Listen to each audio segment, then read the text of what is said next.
राधे राधे। राधे राधे महाराज जी। महाराज जी, अपने परिवार को लेकर, अपने प्रोफेशन को लेकर, अपने बच्चों को लेकर मन हमेशा विचलित सा रहता है। मन शांत कैसे करें मन? हाँ देखो, इसलिए आपने जिम्मेवारी अपनी मानी ना, तो आप असमर्थ हैं। ना काल आपके अधीन है, न माया आपके अधीन है, कुछ अधीन तो है नहीं आपके। जब जो होना है वो हो जाएगा, तो इसलिए आप चिंतित रहते हैं। यदि ये चिंता भगवान को दे दे तो आप निश्चिंत हो जाएंगे। अगर अपने जीवन का भार भगवान को दिए होते और भगवान का निरंतर भजन करते होते तो आपको इस चिंता में नहीं जलना पड़ता। भक्त निश्चिंत हो जाता है, निर्भय हो जाता है, निशोक हो जाता है। जो प्रभु करेंगे वही होगा, मुझे चिंता क्या करनी है। अपने कर्तव्य का पालन करना है। आपके सामने जो काम है वो काम करना है, आपके सामने जो कर्तव्य है उस कर्तव्य का पालन करना है, और फल पर भगवान पर भरोसा रखना है। अगर भगवान को बीच में नहीं लाओगे तो चिंता नहीं मिटा पाओगे, क्योंकि एक बड़ी चिंता आ रही, मृत्यु, परिवार पर और आप पर भी, किसी की भी हो सकती है। अब उसका निवारण कैसे होगा? तो अगर आप निश्चिंत होना चाहते हैं तो भगवान की शरण होकर भगवान का नाम जप कीजिए, सत्संग सुनिए, और ये विश्वास कीजिए भगवान मंगल भवन है, वो वही करते हैं जिससे सबका मंगल होता है, और अपने अपने कर्मों का फल भोगना पड़ता है। इसलिए गलत कर्म ना अपने जीवन में होने पावे, और अपने परिवार वालों को समझावे, बच्चों को समझावे कि कोई गलत कार्य ना हो। यदि धर्म विरुद्ध कार्य होगा तो उसका फल दुख आएगा, और जब दुख आएगा तो फिर हमारी बुद्धि विचलित हो जाएगी, अशांत हो जाएगी। इसलिए भगवान का नाम जप करो। करते हो नाम जप? हाँ, नाम जप करो, सत्संग सुनो और भगवान की शरण में रहो। जिनके द्वारा रचा हुआ है समस्त ब्रह्मांड है, वही हमें चिंता मुक्त कर सकते हैं, वही हमारे परिवार की रक्षा कर सकते हैं, वही हमारे जीवन में सुख विधान कर सकते हैं। दूसरा कोई उपाय नहीं। भगवान की शरण होने पर ही मनुष्य चिंता रहित हो सकता है, अन्यथा नहीं। जी विवेक जी। राधे राधे स्वामी जी। स्वामी जी, कहा जाता है कि आत्मा और अकाल मृत्यु वाले लोग को मुक्ति नहीं मिलती और आत्मा भटकती रहती है। महाराज जी, मेरा प्रश्न है कि अगर ऐसा है तो परिवार के लोग उस आत्मा की शांति और मुक्ति मिले उसको, उसके लिए हमें क्या करना चाहिए? श्रीमद् भागवत का सप्ताह पारायण, भगवान नाम कीर्तन, साधु समाज को भोज भंडारा, और ये सारे पुण्य उस जीवात्मा को दे दिए जाएं तो जीवन मुक्तता की तरफ आगे बढ़ेगा। नहीं तो आत्महनन, आत्महत्या करने वाले को और जो महत पाप करने वाले जन हैं, इनकी अधोगति होती है, प्रेत योनि आदि को ये प्राप्त होते हैं। तो अगर इनके लिए धार्मिक कृत्य ना किए जाएं तो पता नहीं कितने कल्प इनको भटकना पड़ेगा। इसलिए परिवार वालों को चाहिए कि धर्म ग्रंथों का पाठ रखवावें, धर्म ग्रंथों का गायन करवावें, साधु समाज की सेवा करें, भगवान नाम जप करके उस जीवात्मा को दे, तो उसके फल के रूप में वो फिर अपने पाप से मुक्त होकर के आगामी योनियों को प्राप्त हो जाएगा। तो ये करना चाहिए। श्रीमद् भागवत का पाठ कराना चाहिए। श्रीमद् भागवत में महात्म्य में आता है कि एक धुंधकारी नाम का आदमी जो था वो बड़ा पापी था, कई वैश्याओं से संसर्ग करता था, हिंसा करता था, चोरी करता था। तो एक दिन वो कहीं राज खजाने से चोरी करके लाया, तो वैश्याओं ने सोचा कि अगर हम इसको मारती नहीं हैं तो एक दिन राज कर्मचारी सब धन पकड़ के ले जाएंगे, हमको भी पकड़ के ले जाएंगे, और ये मारा जाएगा तो मारा जाना निश्चित है। तो उन पांचों वैश्याओं ने उसे बांध दिया सोते हुए, और उसके मुख में आग के अंगारे रखे, फिर भी नहीं मरा तो गला घोट करके किसी तरह उसको मारा। तो वो अधोगति को प्राप्त होकर प्रेत योनि को प्राप्त हुआ, भयंकर प्रेत। तो उनके एक भाई थे गोकर्ण जी, बड़ी कथा है। तो गोकर्ण जी तीर्थ यात्रा करके आए हुए थे, घर में शयन कर रहे थे तो कभी भेड़ा बन जाता, कभी सिंह बन जाता, कभी इंद्र बन जाता। तो उनका ये विपरीत दशा को प्राप्त हुआ। कोई देव तो है नहीं, ये प्रेत है। तब पूछा तुम कौन हो? तो उसकी बोलने की सामर्थ्य नहीं थी। तो उन्होंने गायत्री मंत्र जप करके जब उस पर जल छिड़का तो उसके पाप थोड़े नष्ट हुए। तो वो बोला मैं तुम्हारा भाई धुंधकारी हूँ, पाप करने के कारण मैं प्रेत योनि को प्राप्त हो गया हूँ। उनका तुम्हारे लिए तो मैंने पिंडदान किया है। बोले उससे मेरा कल्याण होने वाला नहीं। तब गोकर्ण जी ने भगवान सूर्य से पूछा, तो भगवान सूर्य ने श्रीमद् भागवत महापुराण बताया। तो 7 दिन में श्रीमद् भागवत के श्रवण मात्र से धुंधकारी प्रेत योनि से मुक्त होकर भगवान के पार्षद स्वरूप को प्राप्त हुआ और सबके बीच में विमान आया और बैठकर भगवान के धाम को गया। तो जो अधोगति को प्राप्त जीव हैं उनके कल्याण के लिए श्रीमद् भागवत, भगवान नाम कीर्तन, साधु सेवा, नाम जप ये करके उसको प्रदान किया जाए तो उसका कल्याण निश्चित हो जाएगा, निश्चित। मीत राव जी। श्री राधा वल्लभ श्री हरिवंश महाराज जी, आपके चरणों में कोटि कोटि प्रणाम। महाराज जी, सत्संग में एक बार सुना था कि जो दीन है वही अनन्य है, जो अनन्य है वही दीन है। महाराज जी, दीन का तात्पर्य होता है अहंकार रहित पुरुष। दीन कोई गरीबी को नहीं कहते। जो ये दैन्य शब्द है अहंकार रहित। भक्तों में बड़ी दीनता देखी जाती है, विनम्रता देखी जाती है, बड़ी शालीनता देखी जाती है, गंभीरता देखी जाती है। वो अहंकार रहित होते हैं।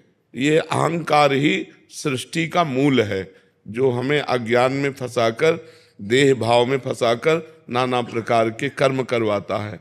संस्कृति मूल शूल प्रदनाना सकल शोकदायक अभिमाना।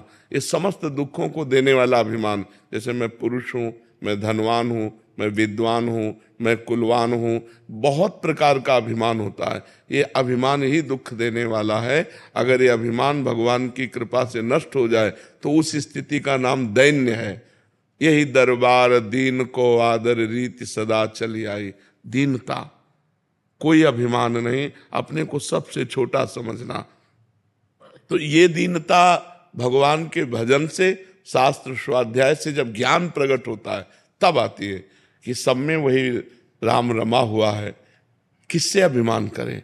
यहाँ भी वही है, सब में वही रमा हुआ है, इसलिए वो दैन्य हो जाता है, अहंकार नष्ट हो जाता है। जब हम दूसरे को देखते हैं तब अहंकार आता है, जब अपने इष्ट को देखते हैं तो अहंकार नष्ट हो जाता है। तो इष्टाकार वृत्ति, भगवदाकार वृत्ति, ये ब्रह्माकार वृत्ति, ये भजन से आती। जितना नाम जप करोगे उतना ही आपके अंदर शुद्ध ज्ञान होगा, और जितना शुद्ध ज्ञान होगा तब उतना अहंकार नष्ट होता चला जाएगा। अहंकार नष्ट हुआ पूरा कि आप जीवन मुक्त हो गए। और उसी अहंकार की नष्ट स्थिति का नाम दैन्यता है। दैन्यम, दीनता। जो भक्ति में वह दीनता, सबके प्रति प्रिय भाव, मधुर भाव, अपने को सबसे तृणादपि सुनीचेन तरोर्यु सहिष्णुना अमानिना मान देन कीर्तनिया सदाहरि। अपने को सबसे तृण से भी नीच समझना और वृक्ष के समान सहनशील होना, दूसरों को मान देना, दूसरों से मान न चाहना, ये भजन करने वालों के अंदर दीनता होती है।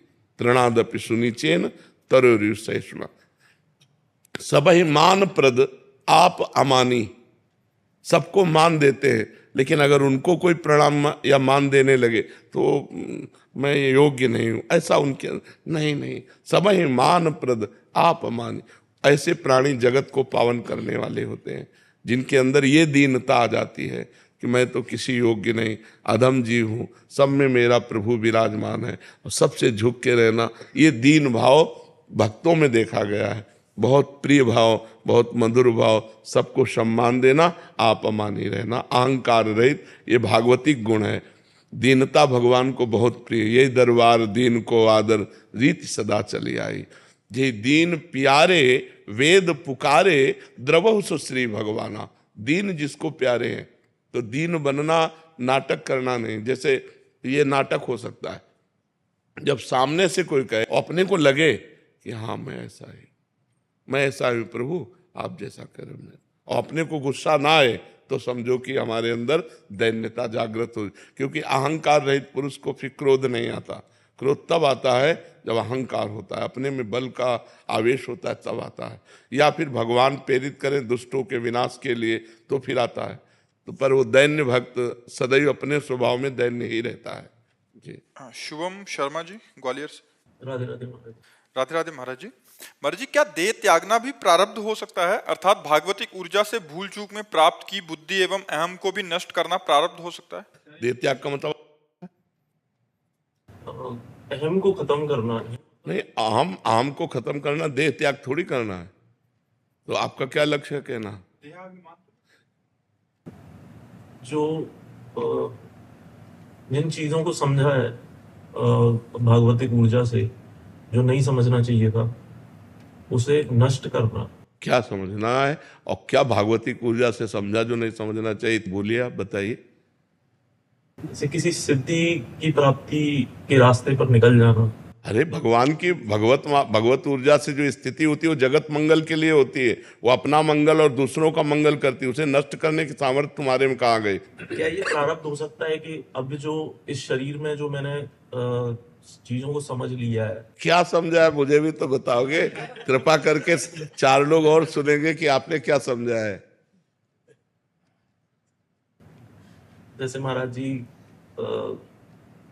कि सब कुछ लीला है, कि कुछ भी लीला के परे नहीं है। हाँ जो मैं हूं वही यहाँ पे है। हाँ तो मैं जब दुख दे रहा हूँ या मुझे दुख मिल रहा है, जी। नहीं, दुख मिल किसको रहा है? जब इतनी ऊंची बात कर रहे हो तो दुख की संज्ञा किसको है? आत्मा तो नैनम छिन्दन्ति शस्त्राणि नैनम दाति पावका न चैनम क्लेदेन्त्यापो न शोष्यति मारुता। अग्नेयास्त्र में सामर्थ्य नहीं कि जला सके, वायुआस्त्र में सामर्थ्य नहीं कि उड़ा सके, वरुणास्त्र में सामर्थ्य नहीं कि उसे भिगो सके, तो दुख कैसे स्पर्श कर सकता है? दुख है क्या? भ्रम। किसको? किसी को दुख नहीं। दुख भ्रमात्मक पुरुष को होता है। जब ये ज्ञान हो गया कि जो मैं हूं वही तुम हो और वही सारा जगत है, तो फिर दुख कहाँ है? विचार करके देखो, कहाँ दुख है? आप कहते हो मैं उस विचार को नष्ट कर दूं, किसको? कौन सी स्थिति है?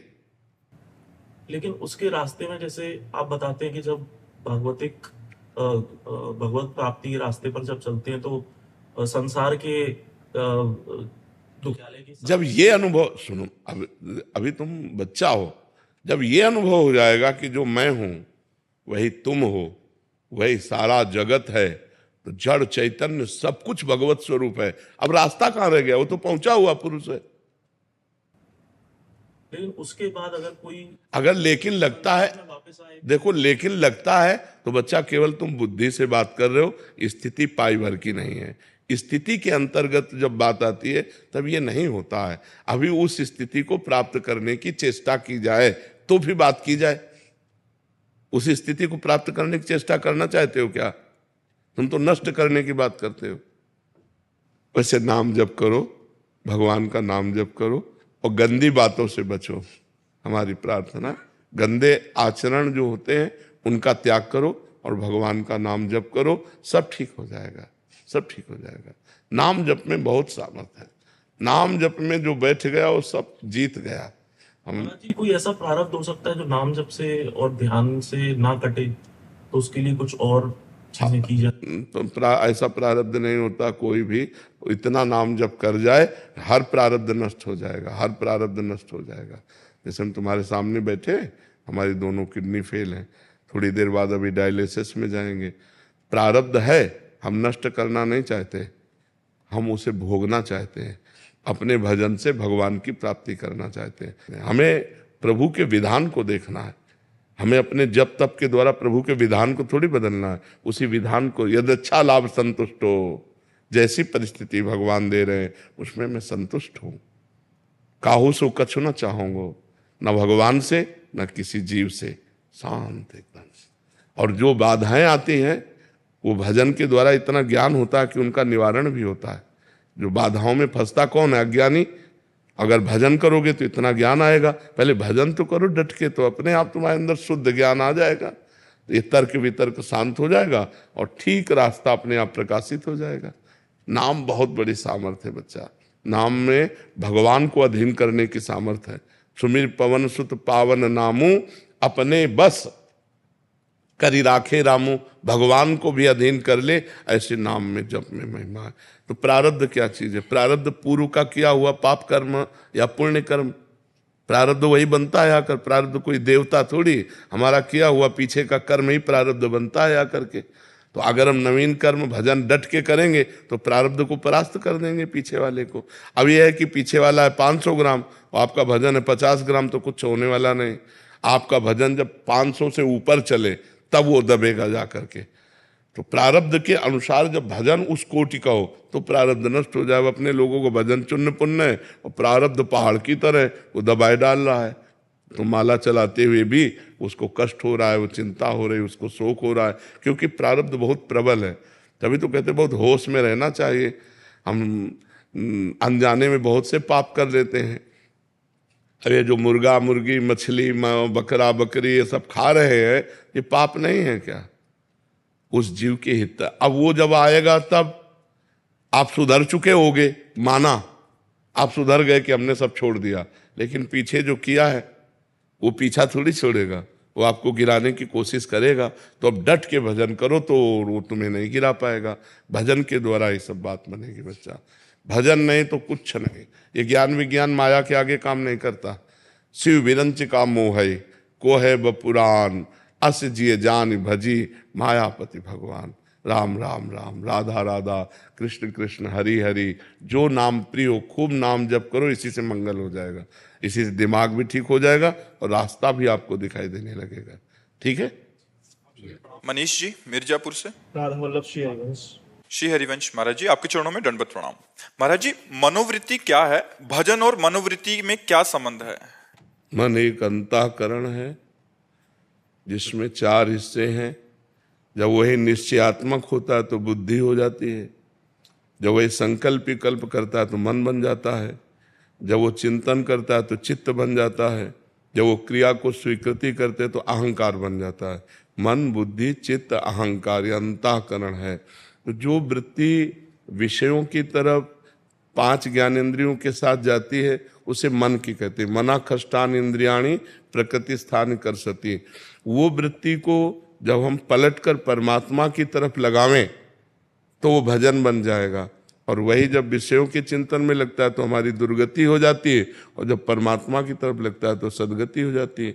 मन को अभी तक समझ पाए हैं? नाम जप करो तो समझाएगा तुम्हें, अंदर पकड़ में आएगा। वो कोई अल्ट्रासाउंड सिटी स्कैन या एक्सरा की पकड़ में आने वाला थोड़ी, वो तो भजन से पकड़ में आता है।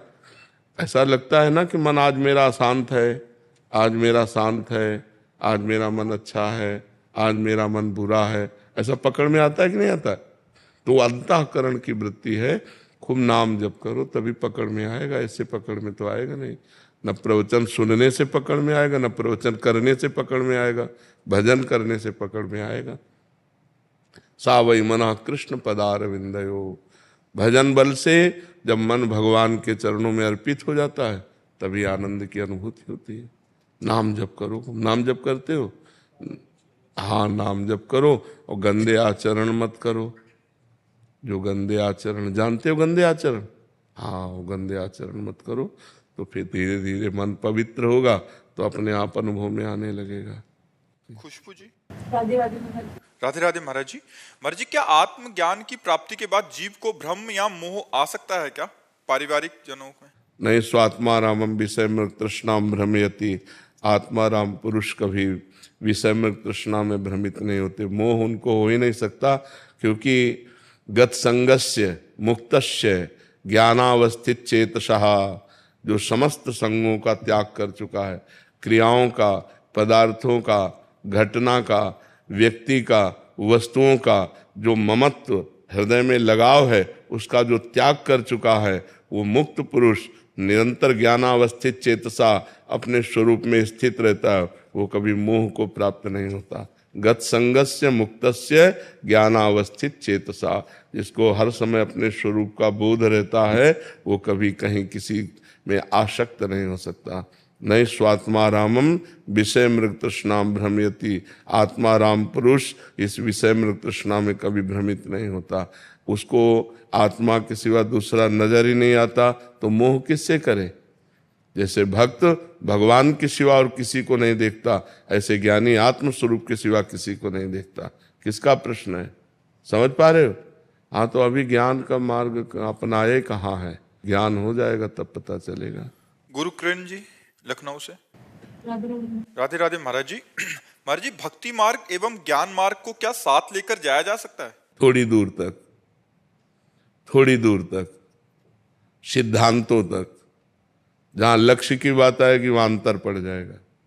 ज्ञान का लक्ष्य है अहम ब्रह्मास्मि, ब्रह्म स्वरूप हूं मैं, तत्त्वमसि, तत्त्वम असि, ज्ञान का लक्ष्य है। और भक्ति का लक्ष्य दासोहम, दास दासोहम, मैं प्रभु का दास हूं, मैं प्रभु के दासों का दास हूं। प्रभु मेरे स्वामी हैं, मैं उनके चलाए चल रहा हूं, मैं उनके जियाए जी रहा हूँ, मैं उनके बल से हूँ। और ज्ञानी आत्मस्वरूप, सब कुछ ये माया का दर्शन करके कि ये सब मायामय है, त्रिगुणमयी माया का खेल है, वो त्रिगुणातीत अपने स्वरूप में स्थित रहता है। तो भक्ति और ज्ञान मार्ग का पथिक थोड़ी दूर तक चल सकता है, सिद्धांत तक, लेकिन लक्ष्य तक नहीं। लक्ष्य में अलग हो जाता है, वो सोहम ये दासोहम, इतना अंतर हो जाता है। ब्रह्मचारी विज्ञान चैतन्य जी, रामकृष्ण मिशन। महाराज जी, जब भगवान के दर्शन होते हैं तब इन्हीं आंखों से होते हैं या भगवत कृपा करके दिव्य दृष्टि देते हैं, जैसे कृष्ण जी ने अर्जुन जी को दिए? ज्ञान का आत्म स्वरूप का साक्षात्कार करने के लिए जैसे बुद्धि में नेत्र होते हैं, ऐसे भगवत साक्षात्कार करने के लिए मानस नेत्र होते हैं। उर के नयन निहार, जब हृदय में प्रेम नेत्र खुलते हैं तब भगवत साक्षात्कार होता है। और जब भगवत साक्षात्कार होता है तो वो नेत्र इन्हीं में खुलते हैं, देख तो इन्हीं से पाते हैं ना। तो मानस नेत्रों से हृदय में दर्शन हुए, और जब बाहर नेत्र खुले तो जिधर हमारी दृष्टि जाती है उधर भगवान ही भगवान नजर आते हैं। सिय राम में सब जग जानी, करो प्रणाम जोरी जुग पानी, सब में अपना भगवान ही नजर आता है। जब हृदय के नेत्र खुल जाते हैं ना तो ये माया का पर्दा हट जाता है, तब केवल भगवान ही भगवान सब कुछ बने हुए हैं। जैसे हम कंगन या हार ये नाम कह रहे हैं, लेकिन तत्व से जानने पे हार और कंगन दोनों में सोना एक ही है। ऐसे ही जड़ और चैतन्य कहने में दो हैं, लेकिन तत्व से जब देखेंगे तो एक ही परमात्मा जड़ बना हुआ है, एक ही परमात्मा चैतन्य बना हुआ है। वही परमात्मा सबके हृदय में विहार कर रहा है। सब कुछ बना हुआ, सब कुछ बना करके उसका पालन करता हुआ और सबका संहार करता हुआ वो असंग रहता है, सबसे परे और सब में भरे, सबसे परे और सब में भरे। ये सिद्धांत जो समझ गया वही सच्चा भक्त है, वही सच्चा ज्ञानी है, जो वो सबसे परे भी है और सब में भरे भी है। वासना वासुदेवस्य वासितम भुवनत्रयम् सर्वभूत निवासोस्मि वासुदेव नमोस्तुते। समस्त भूतों में वही विराजमान है, लेकिन जो भूत है वो भी वही बना हुआ है। वो निर्विकार होते हुए भी विकार की लीला दिखाई दे रही है। तो इस विकार में जो निर्विकार परमात्मा को खोज लेता है वही ज्ञानी है, वही भक्त है। गौरव कुमार जी, पटना बिहार से। राधे राधे। महाराज जी राधे राधे। महाराज जी, ईस्ट में पूर्ण शरणागति और सभी आसक्तियों कैसे समाहित की? भजन, नाम जप, जितना अधिक नाम जप होगा उतना ही संसार से वैराग्य, स्वरूप का बोध और भगवान से प्रेम होगा। जैसे एक एक कवल भोजन पाने पर तुष्टि पुष्टि और क्षुधा निवृत्ति होती है, ऐसे ही एक एक नाम जितना अधिक जपते जाओगे तो संसार से वैराग्य, स्वरूप का ज्ञान और भगवान से प्रेम स्वतः होता चला जाएगा। बस नाम जप करना कैसे बन करके है, ये बात देखनी है। अब मनमानी गंदे आचरण भी करते रहो, माला भी घुमाते रहो तो उससे कुछ नहीं होगा। इंद्रियों पर विजय प्राप्त करके शांत गंभीर जैसी भी परिस्थिति है उसमें राजी, मान सम्मान निंदा स्तुति इसमें समान भाव, और अंदर की चेतना से किसी से भी द्वेष नहीं, किसी से भी हमारा नफरत नहीं, घृणा नहीं, और खूब नाम जप करो, अभी स्थिति आ जाएगी। महाराज जी, गुरु निष्ठा और आज्ञा पालन का सामर्थ्य कैसे प्राप्त होता है? भगवान की कृपा से। भगवान से प्रार्थना करो कि हमें गुरु चरणों में निष्ठा दें और वो हमें वो सामर्थ्य दे, वो बल दे जिससे हम गुरु आज्ञा का पालन कर सकें। भगवान की प्रार्थना की जाए, भगवान से विनय की जाए तो भगवत बल के द्वारा गुरु आज्ञा का पालन होता है। भगवत बल के द्वारा गुरु निष्ठा होती है। निष्ठा वो होती है काट दिया जाए फिर भी अपनी निष्ठा को न छोड़े। बड़े बड़े महापुरुषों के जीवन में निष्ठा की जब बात आई है तो देखो कितना कष्ट दिया गया। गुरु अर्जुन देव जी को कितना कष्ट दिया गया। उनको तप्त तवे में बैठाल कर ऊपर से तप्त बालुका डाली गई, पर वाहे गुरु वाहे गुरु वाहे गुरु तेरा किया मीठा लागे। कभी निष्ठा से विचलित, तो महापुरुषों की निष्ठा होती है। तो जो गुरु निष्ठा वही धर्म निष्ठा, वही इष्ट निष्ठा, वही राष्ट्र निष्ठा। निष्ठा निष्ठा है। जहाँ निष्ठा जागृत हो गई, गुरु गोविंद सिंह देव के दोनों पुत्रों को दीवाल में चुनाया जा रहा है। न वो ना गुरु गोविंद सिंह विचलित नहीं हुए। भला जिनके लाडलों को चुनवाया जा रहा हो उनकी हालत क्या होगी, लेकिन नहीं, निष्ठा,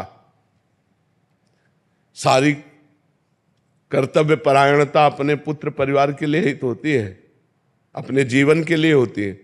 जहां निष्ठा का शब्द आता है वहां जीवन नष्ट कर दिया जाए, परिवार नष्ट कर दिया जाए, पर वो निष्ठा को नष्ट नहीं होने देते। ये निष्ठा भगवान से प्राप्त होती है। भगवान से प्रार्थना करें वो हमें गुरुनिष्ठ इष्टनिष्ठ बनावे और हम उनकी आज्ञा का पालन कर पावे। सतपाल जी कुरुक्षेत्र से। राधे राधे महाराज जी।